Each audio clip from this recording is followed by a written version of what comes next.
Hi sisters, hi. I want to talk in this video about the mother wound. And this is part 9, believe it or not, of our Wounded Feminine series. And I'm really going to talk about some of the things that certainly I've noticed in my observations and in through and out my own life. And I'm going to talk about a little bit about the mother wound. In terms of our wound that we received or receive as feminine female beings. So the first thing to say is that obviously we all have a mother and we've all had issues with our mother. That's undoubtedly the case. And we all carry this kind of mother wound. Whereby things have not always been smooth, run-of-the-mill, beautiful, wonderful, lovely. There's always tension between a mother and a daughter, and that's perfectly natural. There's no problem with that. But really, how we handle that as daughters and how we handle that as mothers and move forward through some of these things determines how we see ourselves in our own hearts, in our own lives. And that's really what I want to talk about, because how we've received a message about the feminine from our own mothers very often shapes what we believe being female and being feminine is really all about. So this is a really difficult thing to kind of break through, because from the very beginning, of course, our mothers have been there and we have come to this place where we've assumed always that she knew what she was talking about and she showed us the way of being female. And I want to say to us all in our hearts, that's not necessarily the case, because she was stumbling in the dark too. And I know, I have a daughter who's 24 now, that I've stumbled in the dark in bringing the feminine to her heart too. So this, in a way, is this video. I hope my daughter one day will see this video and kind of understand that I was fumbling in the dark and I didn't really know some of the things that I know now, and I know that I've caused her pain and I've caused her a wound, and I apologise for that. And if there's anything I can do to make a difference up to her, I would definitely do that. And I think to move forward, it's just a question of identifying what it is and where it came from, and just kind of releasing the past and letting it be, because we can't change the past, but we can use the past and our past experiences to identify what we can do right the next time, or what we can rectify in our relationships, or move forward or build a new platform. And that's really what I want us to do. I don't want us to feel guilty or judged or blamed or shamed. We've all got this wrong, me certainly, and it's all about what do we do now?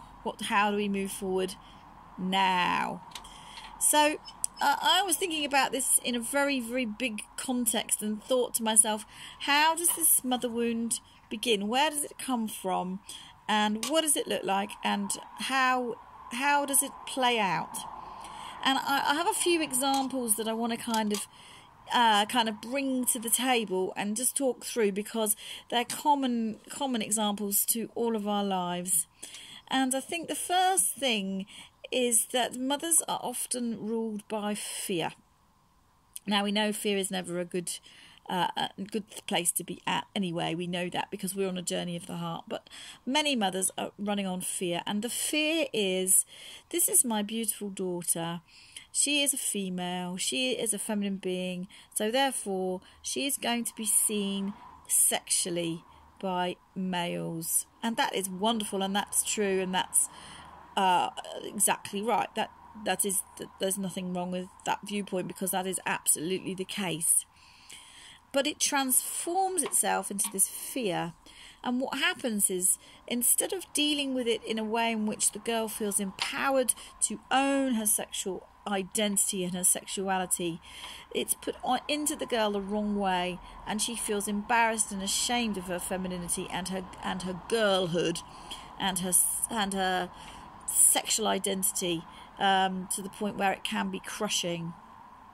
And I believe this starts very early on. Starts in girls maybe under 4, when they're just beginning to understand that they are different from males and they have a different body from males. And it starts rightly with us being told to sit ladylike or not show our knickers or things like that. And those things are done really, I mean, we can see that those things are done to protect us from sexual predators, which is a very, very real fear.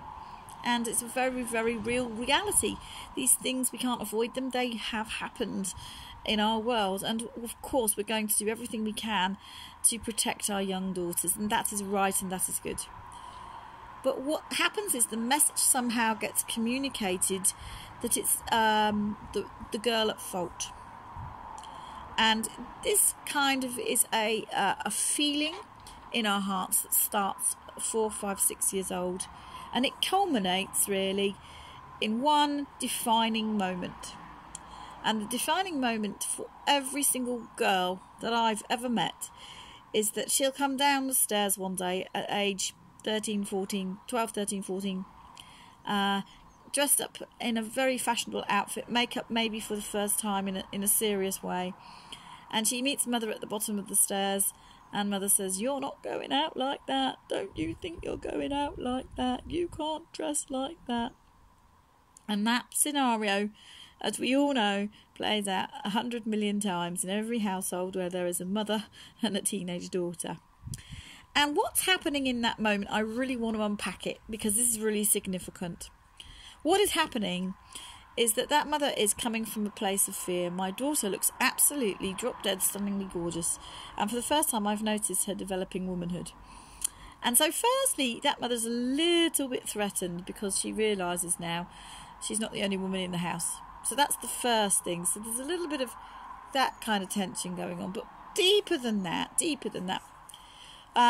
what's happening is the mother is saying these things from a place of fear. If my daughter goes out into the big wide world just like that, my fear is that she's going to be picked up by a sexual predator, because I know what men are like.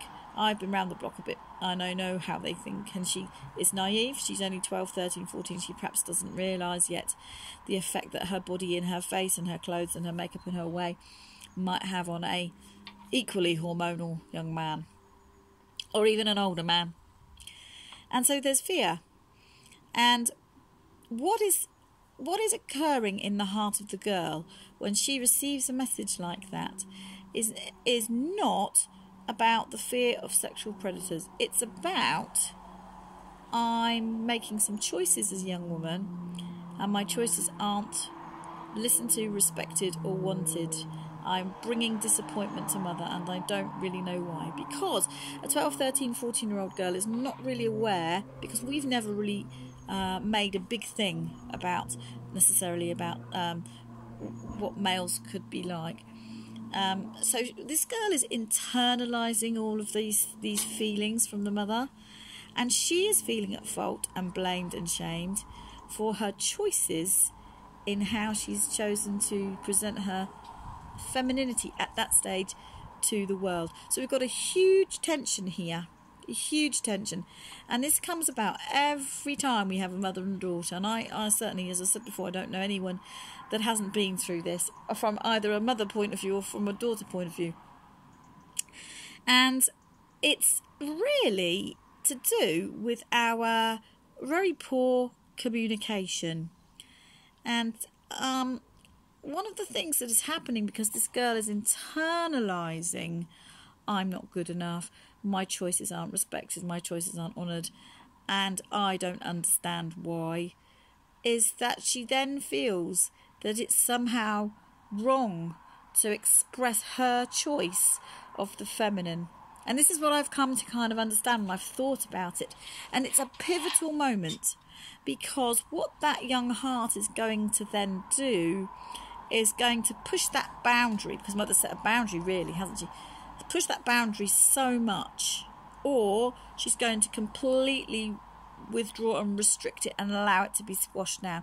But in essence, the same thing is happening to the feminine. It's being pushed down. It's being pushed down, or the girl is going to go completely the other way and express it in all kinds of crazy ways, which really do put her in danger. So we've got some issues here to just kind of work through. And I know that each single one of us has been through this with our own mothers. And so we need to really work with our own hearts and go back and examine that moment and think about how that's affected us in terms of how we've then moved into our young adult portrayal of our sexual identity. What choices have we made from our late teens onwards about sexual identity in relation to what our mother thought, and where do we sit with that, and how has that shaped our hearts to this day? And that's the first thing I want to bring, because that's really, really important, because it's not about what our mothers think about us, it's what about our hearts think about us.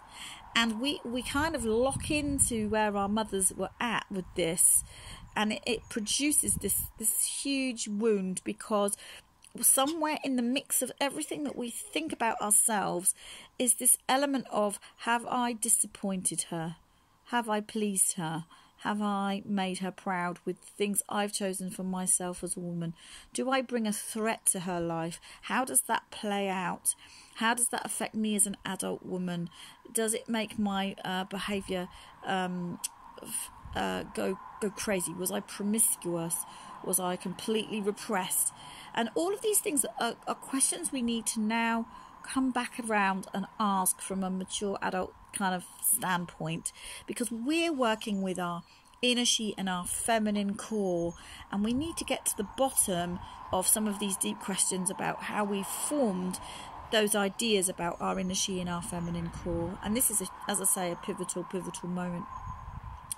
And for those of us that are mothers, and we've done this, I've done this to my daughter. She's 24, and I know I've done this, and I'm cringing at my own words. And I just feel that we need to perhaps spend some time with our daughters now and release them into their own choices and their own adultness, or their own becoming into a womanness, depending on exactly what age that your daughter may be. And if this is a recent kind of scenario that's played out, and you're the mother and there's the daughter, and it was, you know, last year maybe, or even last week, maybe there's the chance now to really hunker down and have this conversation and really put it out there, so that the young lady really understands our heart. You see, what I'm saying, I think, here, is that young women get the message about their femininity from our hearts. So we didn't quite maybe receive the message quite right from our own mothers, but we can certainly give out the right message to our daughters, and it's not too late. So if we're in this situation, I think we can go to our daughters and say, look, you know, I've been working on my own feminine essence, my feminine core, and I recognise that there's some things not come out of me quite right, and this is why, you know, I've been in fear, and I've projected that fear onto you without explaining it, and all of those things. We can do that. And I think that would be a really, really healthy thing to do. So I would encourage you to kind of go on your own personal exploration of how this affects you in your situation. And of course, it will be different from each one of us. And I want to talk about the mother wound in other ways as well, because that's just one example, and it's a huge example because it's so common to us all. But there are many, many other ways that the mother wound operates in our hearts, and some of it links into, as we talked about on the video that we did about abandonment and rejection and the fear of that. And we can sometimes, as daughters, want to please our mothers so much, and so fear her disappointment and her disapproval, that we will comply with everything, just so that we can understand that she's kind of on our side as a woman. And I kind of need to just kind of share my heart with that, and say that this is where I'm at, and what it's done in my life. It's produced this kind of feeling in my own heart that I'm a rescuer of people, because I've grown up in a household where I've had to rescue my mother emotionally every time she felt disappointed or disapproval for me, and other situations as well. Because I'm the oldest as well, felt that it was kind of my role to kind of help her to get over whatever it was she was feeling and rescue her emotionally. And I want to say that she has earlier this year she went on a 4-month cruise, and I did not speak to her except by email for 4 months, and it was a wonderful time, and I feel it was a wonderful time for her, and I feel that I actually got over a lot of the hump that I've had with her. I've never really been away from her for that length of time ever in my entire life, and it was a break in our relationship, and I used the time to really kind of release her over my life, and to kind of power me up into my own. And I remember that I went to her house, because I have her front door key, and I sat on the floor at the chair that she normally would sit in, and I talked from my heart to her heart as though she was there. All of the things that were on my heart that I wanted to say, that I couldn't say to her face. Does that make sense? And I poured it all out, and I released her, and I forgave her for all of the things that I felt that had wounded our relationship. And when she came back from the cruise, our relationship has changed. It's deepened, but it's not the same, and it's very, very evident that it's not the same, and I'm really happy with that, and I believe she is too. So that's just something I wanted to kind of share with you from my life, that I've actually kind of done, because I lived in a very strong matriarchal house, as you may know, and I think it is about cutting the ties. And so if our mothers can't do that, then it's up to us as daughters to help them to do that, because we cannot be tied to our mother's apron strings forever and a day, emotionally, physically, spiritually. We have to become our own woman. Remember, I said that we need to be able to stand in our own shoes as our own woman, and we need to commit to ourselves. And this is part of working this out, is the recognition and the identifying that we are our own women.